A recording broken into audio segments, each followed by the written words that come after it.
ekonomi, orang asli, Bumi Putra Sabah dan Sarawak, orang kelainan upaya, belia, wanita, kanak-kanak serta warga emas. Perdana Menteri Tun Dr. Mahathir Mohamad berkata, pemilihan kumpulan berkenaan bagi membolehkan mereka tidak terus tertinggal dalam menikmati limpahan hasil pembangunan ekonomi negara. Wawasan Kemakmuran Bersama 2030. Bernama Radio, stesen berita bisnes anda.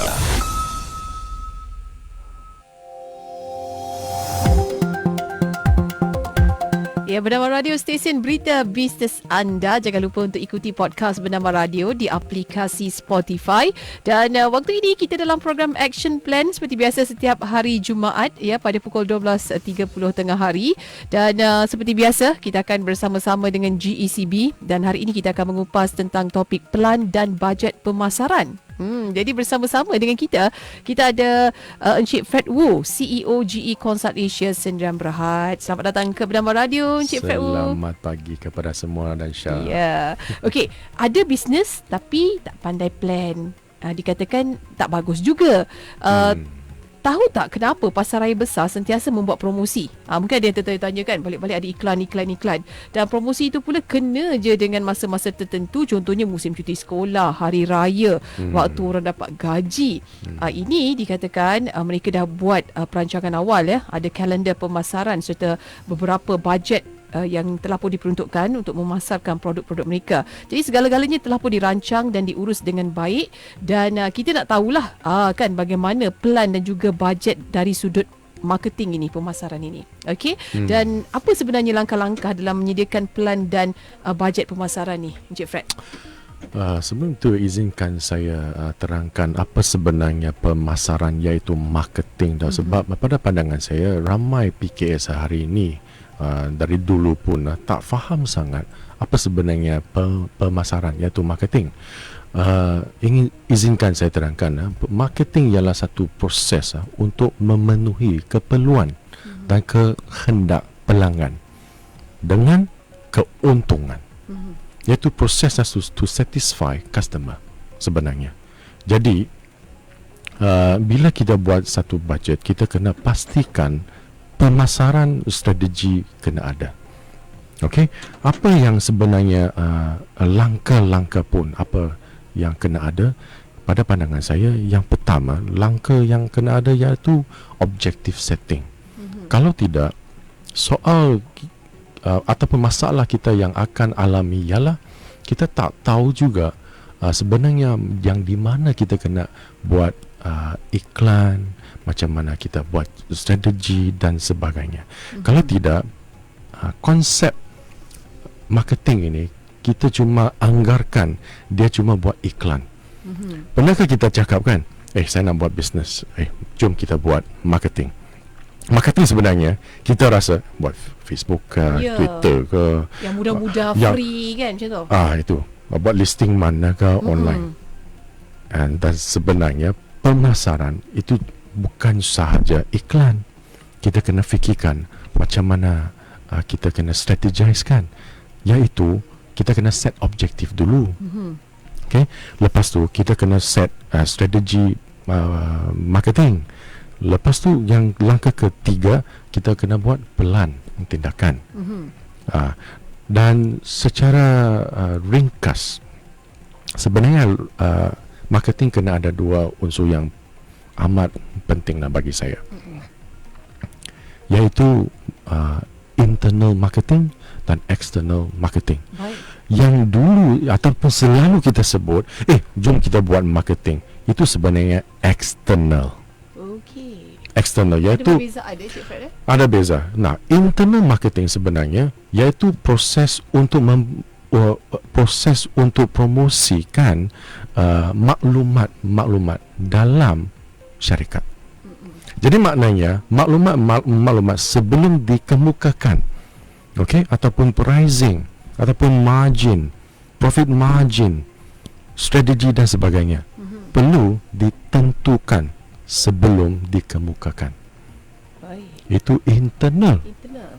Sebelum kita cakap soal marketing dekat luar, Facebook ke, online ke, ground activation ke, product activation ke, co-branding dan sebagainya.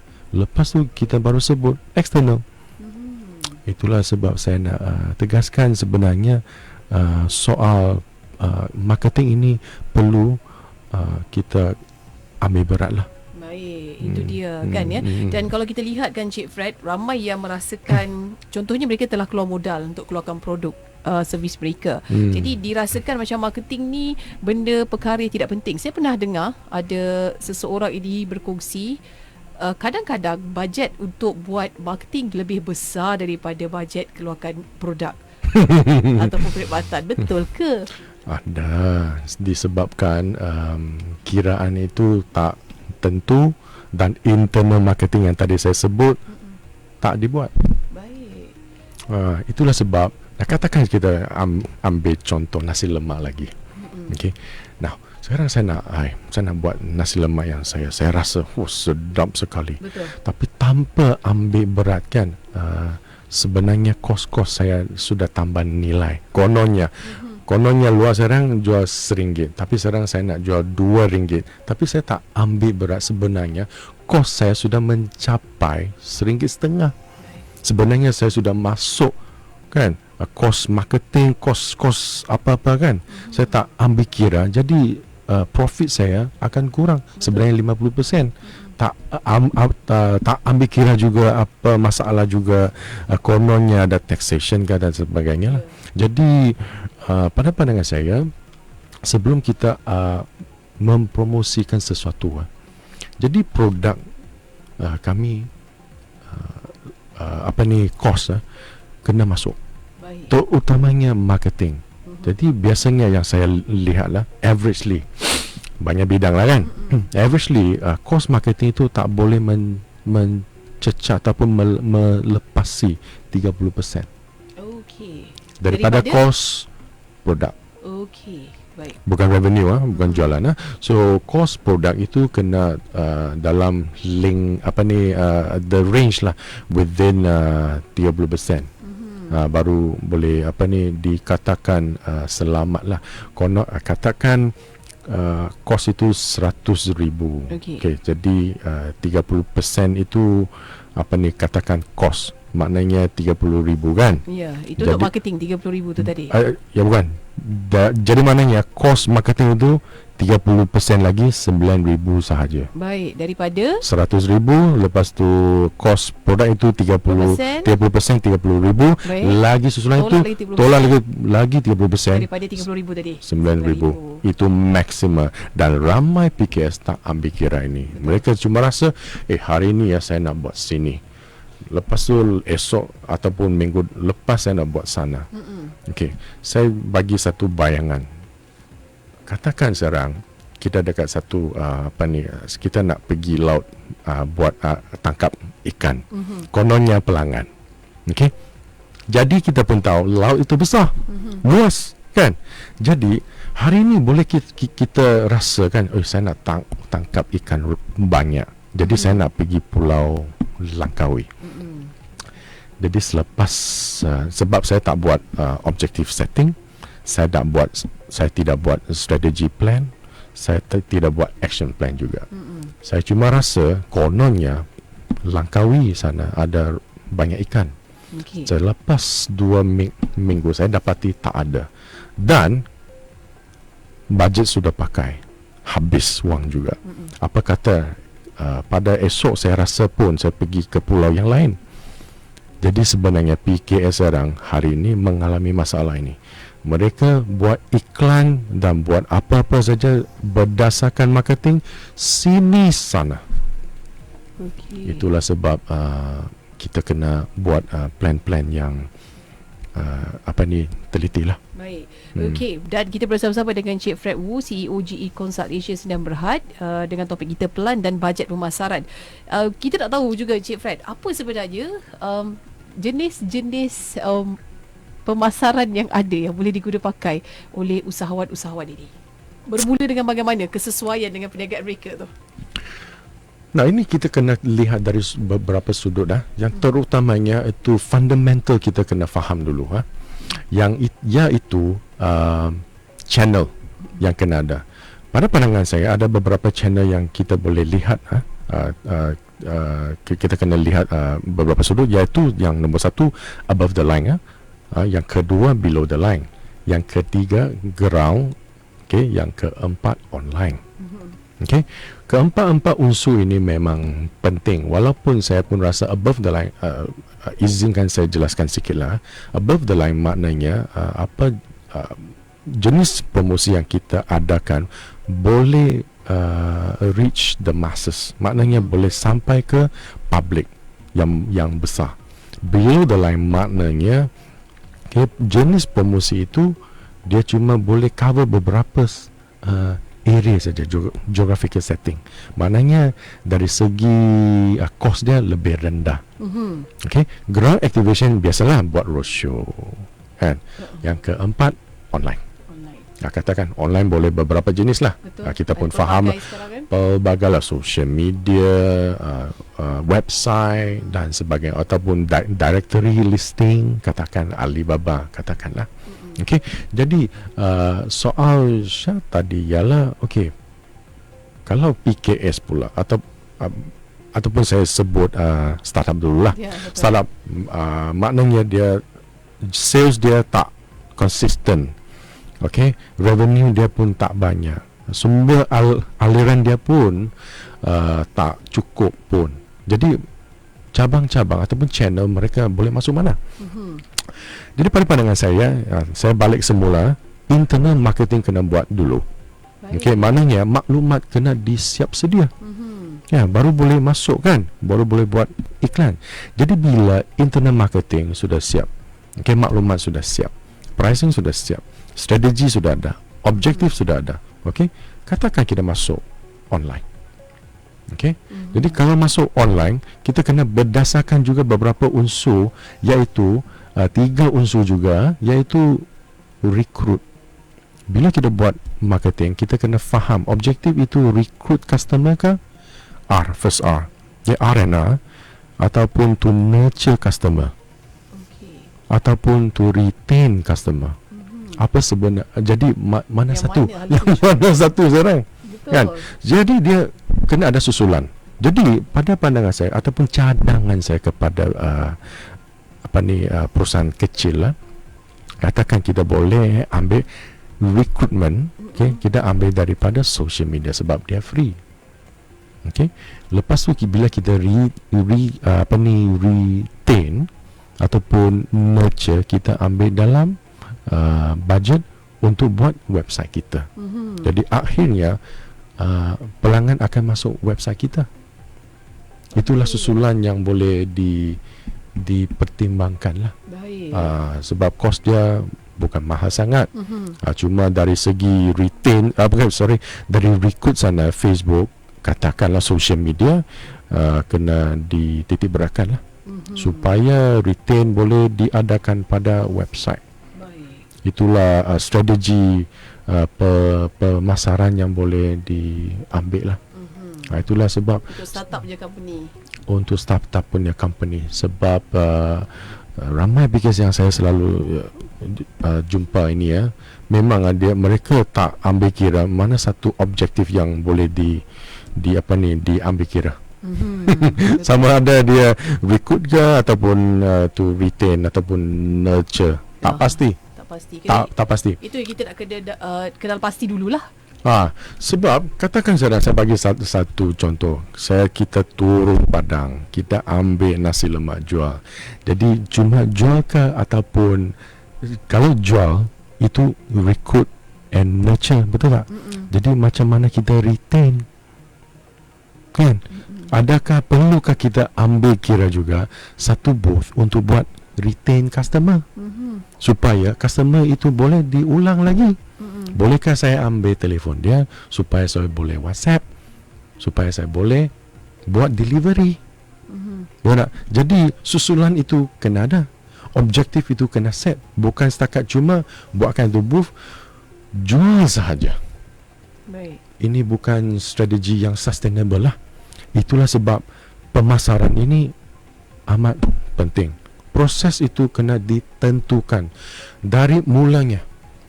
Bila kita rekrut, lepas tu kita nurture. Macam mana kita buatkan mereka boleh beli lagi lebih. Katakan purchase with purchase. Kan, beli nasi lemak, kan, tambah lagi RM1, saya tambah lagi paha. Kononnya. Tambah Kan, lauk. itu nurture. Kan, lepas tu retain, macam mana saya boleh pastikan pelanggan boleh masuk balik.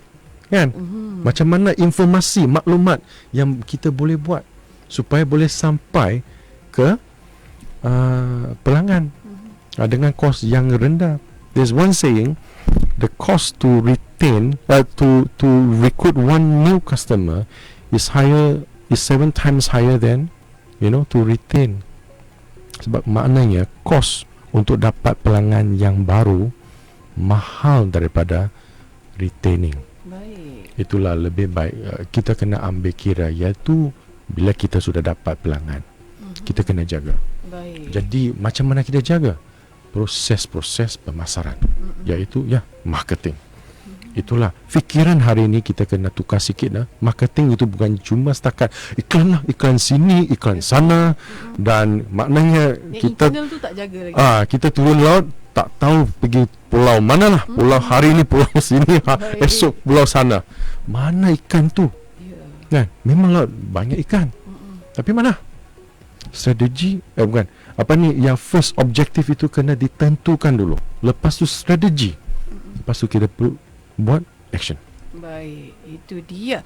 Okey, saya sendiri pun dah dapat gambaran dah sebenarnya. Okey, pemasaran ada internal marketing dan juga external marketing. Ya, Yes. betul kan? Dan yang paling penting adalah yang ramai orang lupa bab kata Cik Fred tadi adalah yang internal marketing itu, di mana nak mengekalkan customer yang sedia ada tu dalam pada nak dapatkan yang baru juga. Maklumat itu kena betul. Jelas. Itu sering kali kan. Saya bagi contoh, kalau maklumat tak betul, katakan hari ini, nasi lemak saya nak buat, nasi lemak ada tambah lauk lagi, ada tambah lagi nasi kuning konon. Tapi kalau maklumat itu tak betul, dengan pricing yang tak betul, ataupun margin itu tak betul juga, tak tepat juga. Jadi macam mana orang luar ataupun external marketing punya staff boleh buat? Mereka tak boleh sampaikan maklumat yang betul. Jadi macam mana pula buat campaign, marketing campaign dan sebagainya. Kan? So itu kena betul lah. So bila kita buat sesuatu, terutamanya kita kena pastikan product information, iaitu daripada sebenarnya internal marketing. Jangan terus pergi kita buat marketing lah, apa sebenarnya marketing. Kita kena faham dulu. Baik. Apa kepentingan? Sebelum nak tahu apa kepentingan marketing, kena tahu apa dulu itu pemasaran itu sendiri. Okey. Baik. Dan okey, ada yang mengatakan Cik Fred, saya bajet tak cukup kan, terutamanya yang mereka yang baru start up bisnes ini kan, dah keluarkan modal untuk produk dan sebagainya. Apa sebenarnya bajet yang paling minima untuk syarikat-syarikat ataupun usahawan-usahawan yang baru mula berniaga ni untuk mulakan pemasaran perniagaan mereka? Ini soal yang memang penting, terutamanya usahawan-usahawan maupun kecil ke sederhana. Sebenarnya marketing boleh dibuat secara kos yang rendah. Okay? Janji maklumat itu memang meaningful. Itulah sebab public relation itu mesti kena ada. Publicity. Publicity dari segi apa? Sebab bila kita sebut publicity, itu PR lah. PR maknanya kena ada tulisan. Sebab yang tadi saya sebut, internal marketing, iaitu maklumat yang tepat, maklumat yang menarik. Jikalau maklumat kita ditulis secara menarik, kita boleh viral. Sebab maklumat itu boleh dibuat dalam beberapa bentuk lah, katakan, iaitu video. Kan, maklumat itu boleh dibuat dalam video, ataupun boleh dibuat dalam teks, kan, ikat dan sebagainya. Jadi sebenarnya kalau story itu cantik, kita tak perlu buat ads juga, tak perlu buat ads. Maknanya tak perlu bayar lah ataupun bayar dengan kos yang minimal saja. Bukan setakat cuma saya nak buat marketing lah, social media, saya kena buat 100,000 lah sebulan macam tu, tanpa ambil beratkan sama ada objektif itu betul atau tidak, ataupun kaedah yang tadi saya sebutkan, recruit, nurture dan retain dan sebagainya. Itulah kita sebenarnya boleh ambil kira dalam segi PR, publicity. Jadi jadi saya bagi satu contoh lah. Jadi sekarang kalau ada maklumat yang betul, produk saya sudah ada, okey, maklumat saya sudah tulis, kan, kita ambil writer untuk tuliskan, buatkan satu konten yang menarik sangat dengan storyline yang menarik, buatkan dalam bentuk video je, kan. Jadi kalau visitor ataupun guest yang suka ni, mereka akan viral. Itulah kita sebut viral marketing. Tak semestinya nak saja buat advertisement. Tak perlu pun macam gunakan bajet yang besar, kan? Tak perlu yang besar. Tapi pada pandangan saya, sekurang-kurangnya lah sebulan lah buat social media. Kalau saya tak silap, sekurang-kurangnya kena buat beberapa ribu lah. 2,000 pada pandangan saya itu cukup. Baik. Tapi saya pernah buat dalam portfolio kami, syarikat kami, kita pernah buat tak sampai 1,000 pun Pun boleh jalan juga. pun boleh jalan. Baik, itu yang nak kena pastikan, ya. Perancangan bajet tu penting, kan, Cik Fred, kan? Bukan kira besar atau kecil, ketepatan tu yang paling penting. Itulah soal balik kepada maklumat. Sebab maklumat itu kan dia dari mana? Dari produk. The product speaks itself. Betul kan? Yeah. Jadi produk itu kita kena ambil berat. Kalau kita tak faham produk itu, macam mana kita promosi, buat promosi. Jadi sebelum itu internal marketing kena diambil kira. Jadi kalau story itu tak cantik, macam mana keluar ke pasaran? Jadi itu penting. Jadi kalau itu dibuat dengan teliti, dengan solid, kos sebenarnya sudah rendah. Sudah rendah. Tak perlu rasa saya hari ini produk, kemarin kononnya saya dapat, okey, saya promosi 100,000, 200,000, saya promosi saja. Besar-besaran. Itu sebenarnya bukan pemasaran. Itu cuma hit and run. In my opinion, hit and run saja. Kita kena fahamkan apa sebenarnya produk itu.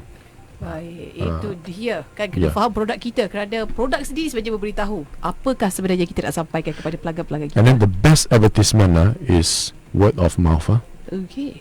Maknanya Contohnya dari mulut ke mulut. Sebab katakan hari ini saya duduk dekat kedai, saya try nasi lemak yang best, mesti saya Instagram. Maknanya kawan-kawan saya akan nampak. Itu sudah word of mouth. Betul. Saya tak perlu, maknanya peniaga tersebut tak perlu buat advertisement. Baik. Sebab lauk yang sedap dan sebagainya. Macam review. Yes. Ya, itu dia. Itu maklumat lah yang perlu dikongsikan, dia boleh orang lain. Dikongsikan. Pun free juga, kan, Cik Fred? Free. Ya, senang Free saja. of charge. Free of charge. Itu dia. Okey, sangat menarik sebenarnya bila bercerita tentang bajet tentang pemasaran. Dan kita rasa ramai juga yang telah pun dah buka mata tentang kepentingan marketing dalam perniagaan ini.